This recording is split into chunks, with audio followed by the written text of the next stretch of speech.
প্রিয় বন্ধু, আপনি কি জানেন জীবনের সবচেয়ে বড় যুদ্ধগুলো তলোয়ার দিয়ে নয়, মস্তিষ্ক দিয়ে জেতা যায়। অনেকে ভাবে শত্রুকে হারাতে হলে রাগ দেখাতে হয়, ঝগড়া করতে হয়, কিন্তু আসল বিজয়ী সেই যে হাসতে হাসতে প্রতিপক্ষকে হারিয়ে দেয়, কোনো শব্দ না তুলেই। আজ আমি আপনাকে বলবো ঝগড়া না করে শত্রুকে হারানোর 5টি বাস্তব কৌশল, যেগুলো আপনি আজ থেকেই ব্যবহার করতে পারবেন। কৌশল 1, নীরবতা হলো অস্ত্র।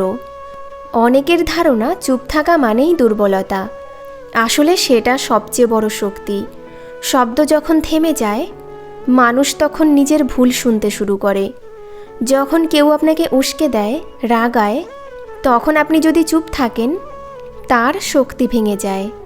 রবীন্দ্রনাথ ঠাকুর একবার এক অনুষ্ঠানে কারো তিরস্কারে কিছু না বলে শুধু হাসলেন। পরে সবাই বুঝল তিনি আসলে কথায় নয়, চরিত্রে উত্তর দিয়েছেন। আপনিও এমনভাবে নীরবতা ব্যবহার করুন যেন শত্রু নিজের কণ্ঠেই ক্লান্ত হয়ে পড়ে। ঝগড়া শুরু হলে হাসুন, কিছু বলবেন না। আমার এক বন্ধু আমাকে বলল, তোর শত্রু তোকে গালমন্দ করল, তুই কিছু বললি না? আমি বললাম, না, কারণ আমি বুঝি রেগে গিয়ে নয়, চুপ থেকেই মানুষকে হারানো যায়। মুহূর্তের উত্তেজনায় নয়, সময়ের শান্ততায় জিতুন। কথা বললে সবাই বোঝে, কিন্তু যখন তুমি চুপ থাকো তখন সবাই ভেবে ফেলে তুমি আসলে কি ভাবছো।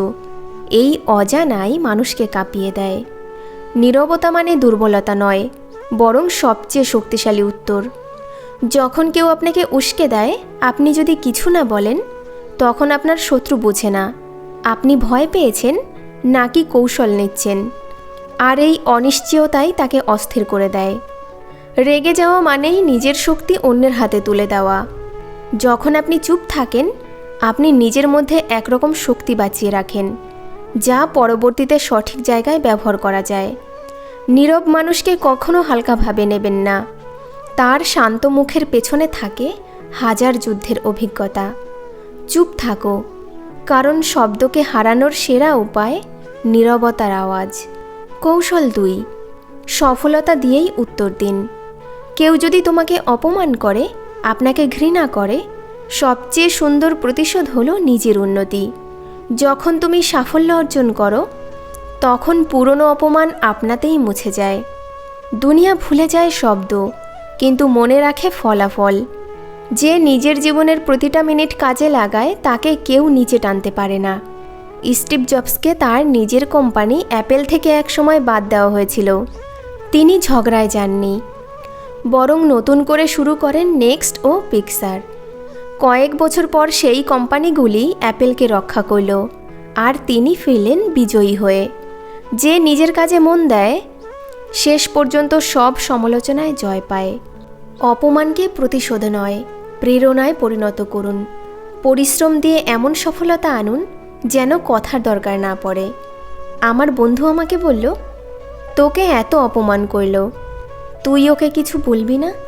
আমি বললাম, না, সময়ই বলবে, আমি শুধু কাজ করে যাব। মানুষ কথায় যেতে না, ফলে যেতে। তুমি যদি প্রতিদিন নিজের কাজে ফোকাস করো, এক সময় তারা চুপ করেই যাবে। যে মানুষকে আটকাতে পারো না, তার নামে কথা বলে লাভ কি? ভাবো একবার, একজন তোমাকে তুচ্ছ বলছে, তুমি কি সত্যি প্রমাণ করতে চাও কথায়, নাকি এমন জীবন তৈরি করতে চাও যাতে ওর বলা কথাগুলো নিজেরাই ভুল প্রমাণ হয়? ফলাফল যখন কথা বলে, তোমাকে আর উচ্চস্বরে কথা বলতে হয় না। তোমার পরিশ্রম, তোমার অর্জনই হবে এমন উত্তর যা পুরো দুনিয়া শুনবে, অথচ তোমাকে কিছু বলতেই হবে না। কৌশল 3, মানসিক দূরত্ব বজায় রাখুন। অনেক সময় আমরা এমন মানুষদের প্রতি অতিরিক্ত গুরুত্ব দিই যারা আমাদের নিচে নামাতে চায়। এরা আপনার চিন্তায় জায়গা নেয়, আর তাতেই জেতে। যার সঙ্গে ঝগড়া করতে চান, তার থেকে মানসিকভাবে দূরে সরে যান। মন দিয়েই হারিয়ে দিন। শত্রু তোমাকে হারায় মুখে নয়, মনে। যখন তুমি সারাক্ষণ ভাবতে থাকো ও আমার শত্রু, তখনই তুমি ওর উপর মনোযোগ দিয়ে ফেলছো, এবং যার উপর মন যায়, শক্তিও সেই দিকেই চলে যায়। এমন মানুষদের কথা মনে এলে সঙ্গে সঙ্গে নিজের লক্ষ্যের কথা ভাবুন। সময় দিন সেই কাজকে যা আপনাকে এগিয়ে নেয়, পিছিয়ে নয়। মনে রাখবেন, মনোযোগ যেখানে যায় শক্তি সেখানেই বয়ে যায়। আমার মতো সবসময় নিজের মনকে বলুন, আমি ওকে আর ঘৃণা করি না, আমি ওর অস্তিত্বটাকেই আমার মন থেকে মুছে ফেলেছি। মানসিক শক্তি মানে ঠিক কোথায় মনোযোগ দিতে হবে সেটি জানা। তুমি যদি তোমার লক্ষ্য নিয়ে কাজ করো, সময় দাও, তাহলে প্রতিটি মুহূর্তই তোমার প্রতিপক্ষকে দুর্বল করে দেবে। সফল মানুষ কখনো শত্রু নিয়ে ব্যস্ত থাকে না, কারণ তার হাতে সময় থাকে নিজের ভবিষ্যৎ গড়ার। বুঝে নাও, প্রতিটি দিন তোমার মানসিক শক্তির পরীক্ষা। তুমি যত নেতিবাচক মানুষদের থেকে দূরে থাকবে, তোমার জীবনের আলো তত জ্বলতে থাকবে।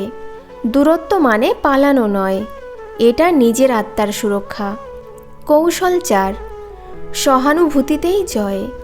সব শত্রুই আসলে খারাপ নয়। অনেক সময় তাদের মন ভাঙা, অভিমানী বা অজ্ঞ থাকে। আপনি যদি তাদের প্রতি ঘৃণা না রেখে সহানুভূতি দেখান, তারা অনেক সময় লজ্জিত হয়। এটাই এক প্রকার জয়। যেখানে আপনি চরিত্রে বড়, তারা সেখানে ছোট। মহাত্মা গান্ধী একবার এক ব্যক্তির অপমানের পরও বলেছিলেন, তুমি যা করেছো আমি বুঝতে পারি, এতে তোমার কষ্ট আছে। সেই মানুষটি পরে তার অনুসারী হয়ে যান। একটা কথা মনে রেখো, প্রত্যেক শত্রুর ভেতরেও একটা ভাঙা গল্প লুকিয়ে থাকে। তাদের রাগ হয়তো কোনো কষ্টের ফল।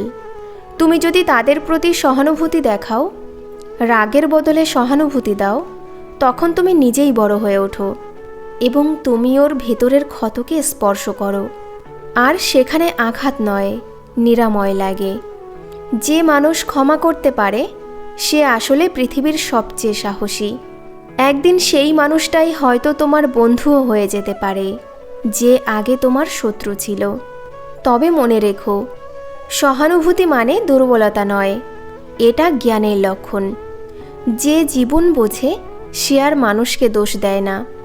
রাগ নয়, করুণা দিয়ে উত্তর দিন। দয়ালু মানুষকে কেউ পরাজিত করতে পারে না। কৌশল 5, সময়কে আপনার পক্ষে আনুন। সময়ই সবচেয়ে বড় বিচারক। আজ যার সঙ্গে ঝগড়া হয়েছে, কাল তিনি হয়তো আপনার সাফল্যের সাক্ষী হবে। সময়কে নিজের পক্ষে আনতে হলে ধৈর্য ধরতে হয় এবং নিজের মূল উদ্দেশ্য থেকে বিচলিত হওয়া চলবে না। থমাস এডিসন তার ব্যর্থতার জন্য বহুবার উপহাসের শিকার হয়েছেন। তিনি কখনো উত্তর দেননি, শুধু কাজ করে গেছেন। শেষমেশ সেই আলো দিয়েই তিনি অন্ধকার দূর করেছেন এবং শত্রুদের চোখও খুলে দিয়েছেন। প্রতিটি অপমানের পর 24 ঘন্টা অপেক্ষা করুন কিছু বলার আগে। সময় হোক আপনার সিদ্ধান্ত নেবার শিক্ষক। তুমি যদি ধৈর্য রাখো, প্রতিটি মিথ্যা একদিন নিজের ওজনেই ভেঙে পড়বে। আমাকে একজন বলল, তুই ওদের নিয়ে এত শান্ত কেন? আমি বললাম, কারণ আমি জানি সময়ের কাছে সবাই খালি পড়ে যায়। তুমি হয়তো আজ অন্যায় সহ্য করছো, অপমান সহ্য করছো, কিন্তু যদি তুমি নিজেকে ধরে রাখো, দেখবে কাল সবার চোখে তুমি সম্মানিত। সময় নীরব, কিন্তু তার বিচার সবচেয়ে নির্মম। তুমি চাইলেই প্রতিশোধ নিতে পারো আজ, কিন্তু আজকের রাগ কাল তোমার বড় সুযোগ কেড়ে নিতে পারে। তাই অপেক্ষা করো, নিজের কাজ চালিয়ে যাও। সময় তোমার পক্ষে কথা বলবে। যখন তুমি চুপ থেকেও প্রমাণ দেবে তুমি সঠিক। যে ধৈর্য রাখে তার জয়ে পুরো পৃথিবী করতালি দেয়। বন্ধু, শত্রুকে হারাতে ঝগড়া লাগে না, লাগে সচেতনতা, আত্মনিয়ন্ত্রণ আর সঠিক মনোভাব। আজকের পৃথিবী গর্জনের নয়, প্রভাবের। তুমি যদি নিজেকে জিতিয়ে তোলো, পুরো পৃথিবী তোমার পক্ষে চলে আসবে। তাই আজ থেকেই শান্ত থাকো, সফল থাকো আর নীরবে প্রমাণ দাও তুমি জয়ী। বন্ধুরা, ভিডিওটি ভালো লাগলে সুন্দর একটি কমেন্ট রেখে যেও আর আমাদের চ্যানেলটি সাবস্ক্রাইব করে আমাদের পাশে থেকো। ধন্যবাদ।